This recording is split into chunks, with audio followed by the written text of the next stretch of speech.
بسم الله الرحمن الرحیم. قدرمنو لیدونکو اوریدونکو سلامونه او احترامات مې ومنئ. نن غواړم د افغانستان د تاریخي آبداتو، کړکېښي ودانیو، د ځینو سترو پیاوړو شخصیتونو مزارونه، مقبرې او نور ودانۍ چې د افغانستان ویاړونه دي، تاریخي فخرونه دي، په ملي شتمنیو کې حسابېږي،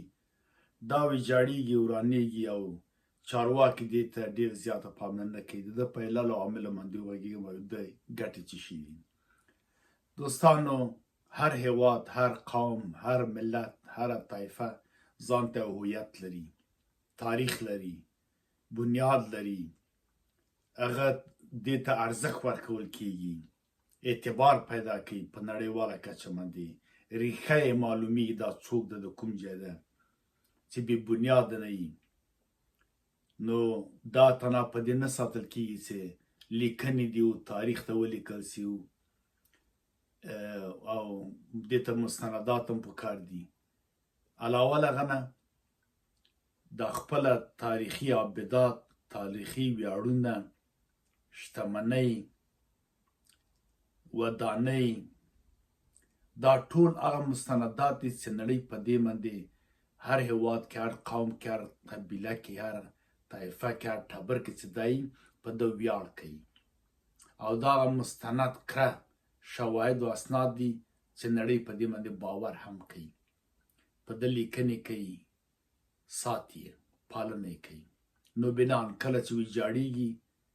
ورانېږي، په مرور زمان هر څه ورانېږي، له منځه ځي، هغه ذات ته چې پروردګار دی چې ثابت پاتې.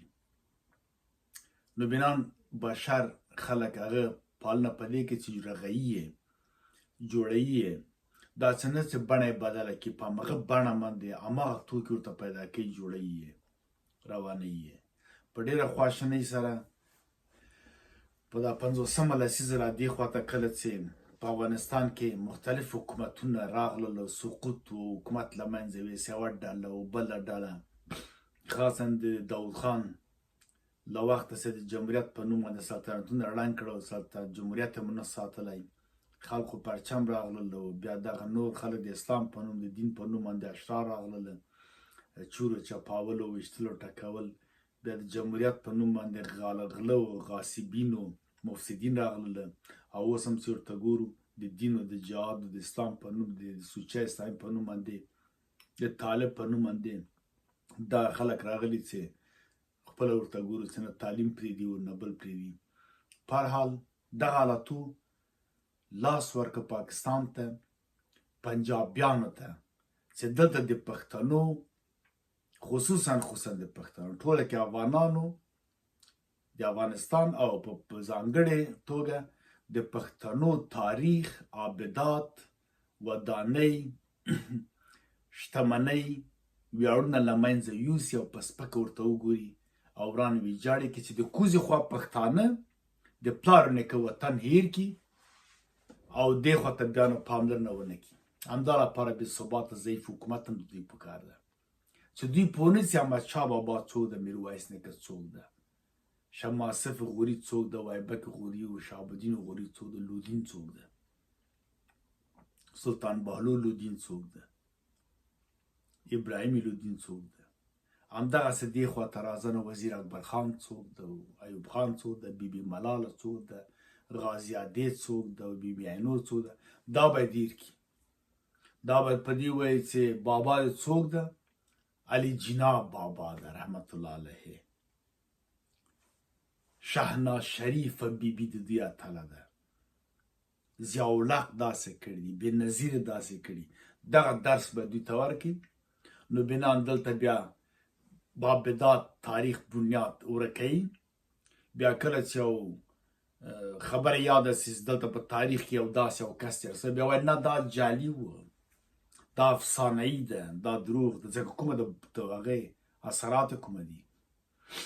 کوم ځای کې قبر یې چېرته ده، خلا یې چېرته ده، کور یې چېرته ده. بیا یو څه تالي څټي، کرایه کش ته پیسې ورکوي خو پیدا کړي دلال خوار چېرته دله خوار چېرته ده تاسو خو پوهېږئ چې پیسې ورکوي هر څه نه تېر دي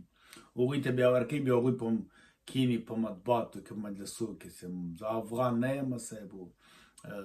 دا فلانی شی جعلي ده فلانی شی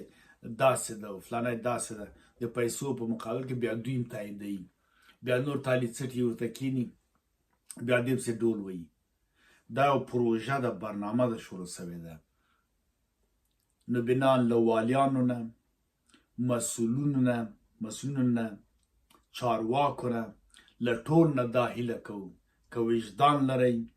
ضمیر لرئ شهامت و غیرت لرئ تاسې واقعا د دې خاورې بچي یې تاسې واقعا د مور پی روبدلي په دې خاوره کې هم خاپوړې کړي دي چې چارواکی لکه د جمهوریت په ډول باندې ټوله غلا مه کوه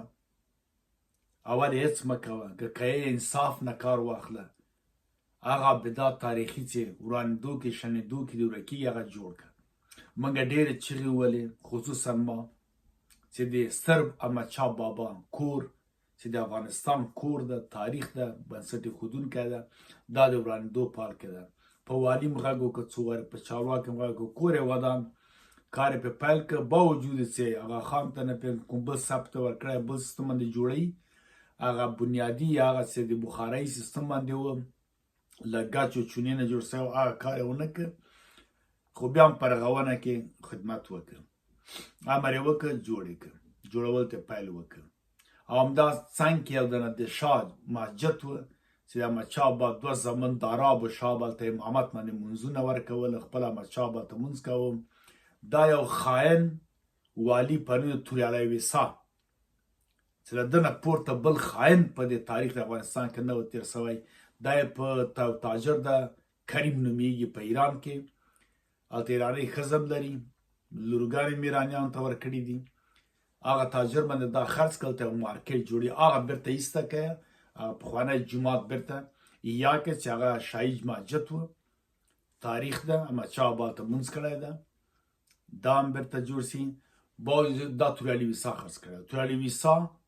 ورته چې خرقې مبارک هم له منځه یوسي ودانې دروازې خرڅې کړې کور یې ودان د عبدالرحیم ایوبي او دغه لالی حمید زوی دوی منډه کړله په کوڅو په خندارو په دفترو په دې کې چغې شروع کړلې چې دغه دروازه یې چې له سپینو زرو په لاس جوړه سوې ده تقریبا څه کم 300 کاله تاریخي قدامت لري دا یې غوښته چې په بانای دې چې دا باسازي کوم په ایران یې خرڅه کړې وه توریالي ویسا همدغسې نور ګل اغا شیرزوی د بیبي ملالې زیارت قبر رغونه شروع کړله په همغه بڼه باندې همغه لږ دوه دیواله ته جوړ پاتې نور نه هېڅ چا په دې کار ونه کړ او تاریخ ته چې کیني بیا هر یو ټټر پرې وایي ملاله ده ملاله ده ملاله ده افتخار پرې کوي نو بنان د اوسني چارواکو نه هیله کېږي ولایت والي نه ګوره موږ یادوو ویسا یادوو چې خاین و له دې نه مخکې چې والیان تېر سوي وه خاینین و ته دا د کرزي له وخت را دې خواته چې بیا پیسې راغلې رغونه ته دا یادوم لږ مخکې خو څوک چې وه حد اقل هغه بدعته ساتلي وه که ورانېدل هم بیا ته بلدیه باندې جوړوله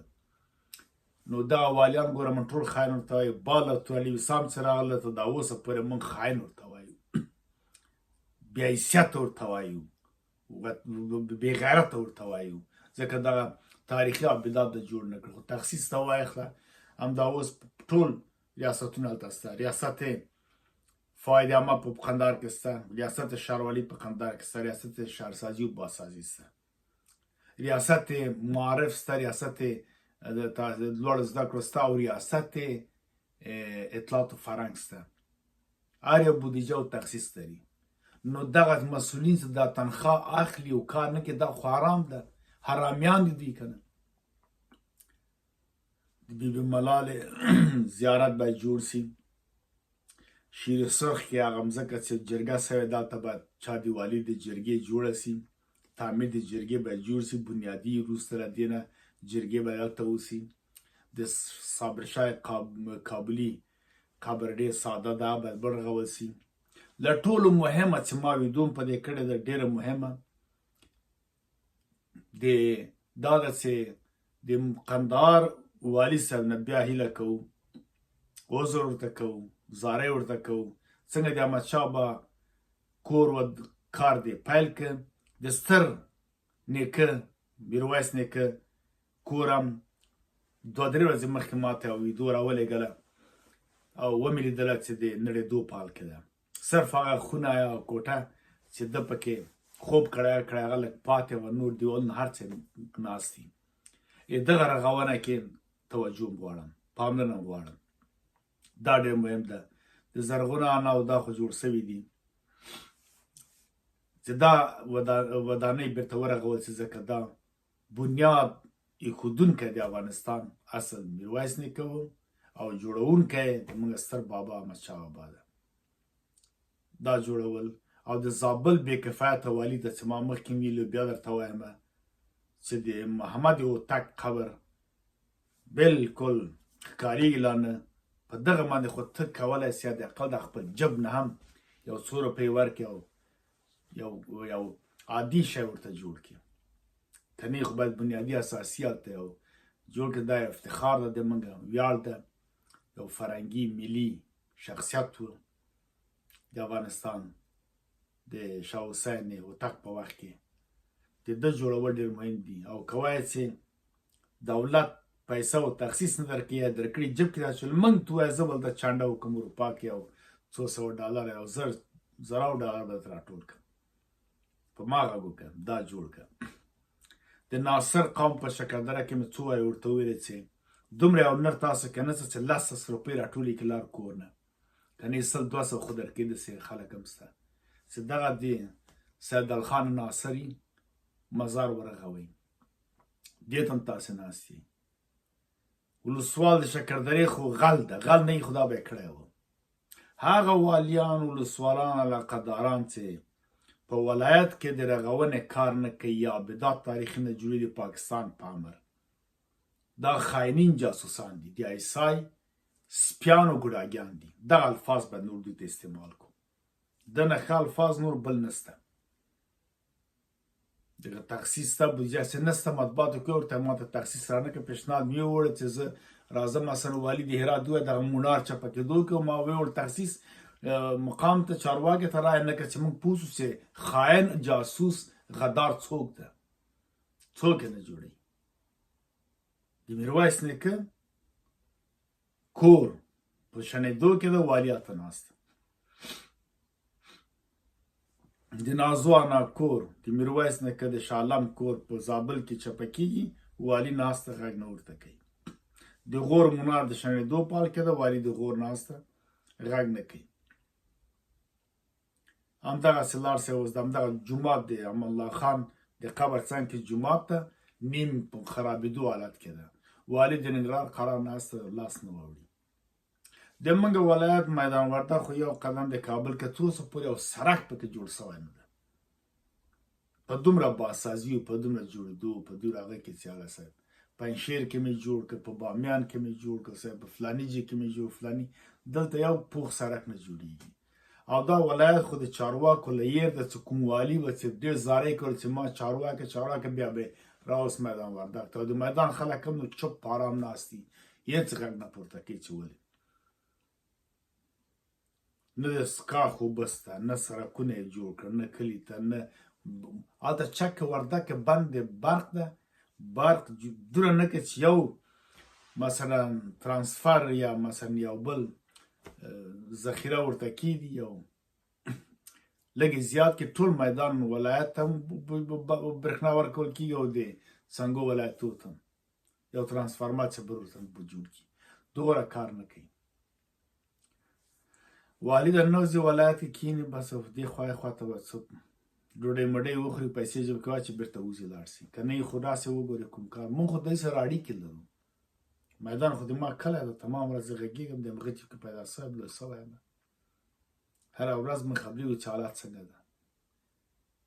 او نور دا نور ولایتونه خو موږ د تمام ورځ اړیکې دي، ویډیوګانې لګي، تماس یې کېږي، دغه تاریخي ابدات ول نه جوړېږي. دا یوازینی علت یې بیا تکراروم او نور ختم چې پاکستان ورته وایي چې دا جوړ نه کړه وران یې کړه، نور یې ورانوي. چې د پښتنو تاریخ ورک سي او هلته د علي جناح تاریخ راژوندی لکه په کوزه پښتونخوا کې ته نادرخانه پورې د خوشحال خان قبر چا نه جوړاوه دغسې نادرخان ورغی جوړ کړه د رحمان بابا یې جوړ کړه همدا ورته د عجب خان اپرېدي قبر چېرته ده چا لیدلی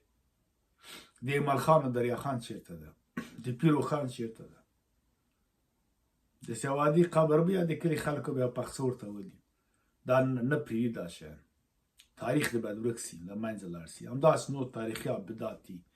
مثلا شیخ متی زیارت ته ورسئ همدغسې د بیبي عینو مثلا کورونه مدرسې دا د ګورشاد بیګم مدرسه ګورئ تورن اسماعیل د ایران په امر باندې په منځ کې یو سړی چې جاده ساختیم جاده دې خواته نه جوړېدله دا قلا وه بېرته به دیوال ورته کړی و قصدي ډول من دا کارونه کوي چارواکي دي به پیسې دي واخلي لاړ ته تورن چېرته ده تورن اوس بېرته ایران کې پروت ده دوه لورګانې مې ایرانیانو ته ورکړي دي